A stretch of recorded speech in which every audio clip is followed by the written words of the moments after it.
Hey Sneezies, welcome back to another lift. Today we're going to be hitting back and shoulders and forearms. It's later in the day, around 8 p.m. So it's going to be a more heavier session, especially because we ate instead of like in the morning where we're going in with like zero foods and just like probably a quick little snack. So yeah, you're just going to watch us pull and do a little bit of push with the shoulders. What are your thoughts?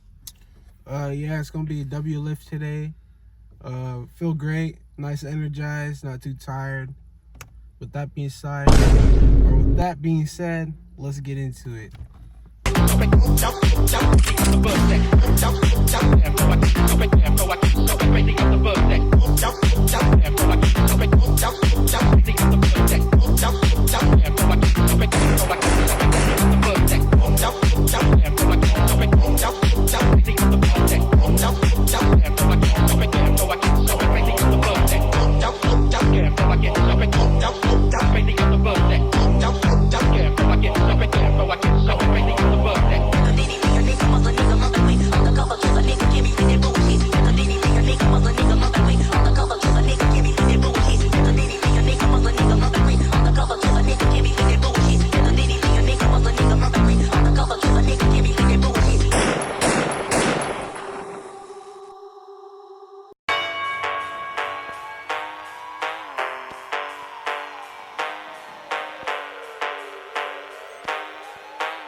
Hey Sneezies, welcome back. We just finished our lift and our post cardio. This back workout was pretty good. We went for a heavier side of things. Did a little less reps, but we still got some heavy weight pulled, and it was a great back day overall. Great shoulders, and then we ended it off with some good cardio. Yeah, what are your thoughts? Yeah, W back pump. We got a good squeeze, good stretch. Yeah, really great shoulder pump too. Yeah, other than that, cardio was great. Had the food in us, so we didn't really get like depleted or anything. But other than that, yeah, I rate this like day like a good 10 out of 10 for real. Tomorrow you're gonna catch us doing leg day, and then we're gonna end it off with forearms, just because we didn't do it today, just because, man, we didn't feel like it. But yeah, we're gonna do forearms tomorrow and legs, and it's gonna be a mainly quad focused leg day. So just stay in tune for that, and yeah, just about to get some good night's rest. You'll probably catch us doing this at like 5 a.m. the leg day. So yeah. Probably tomorrow. There might be a clip tomorrow for thrifting. I know we missed it on Monday, but don't worry, we'll get some good clips with thrifting. So probably tomorrow we might check it out. If not tomorrow, then sometime this week. You guys will see that soon. But keep a lookout for that special Halloween Freak Fest. Special Halloween special or something like that. This is gonna get cut out. But other than that being said, look forward for the rest of the videos. Make sure to like, comment, anything you guys want to see us do or try. Anything other than lifting, if you want us to do content wise, we're more than welcome and open to do it. But other than that being said, hope you guys get a lot of rest, get a lot of food in, getting your fluids in, and have a great night.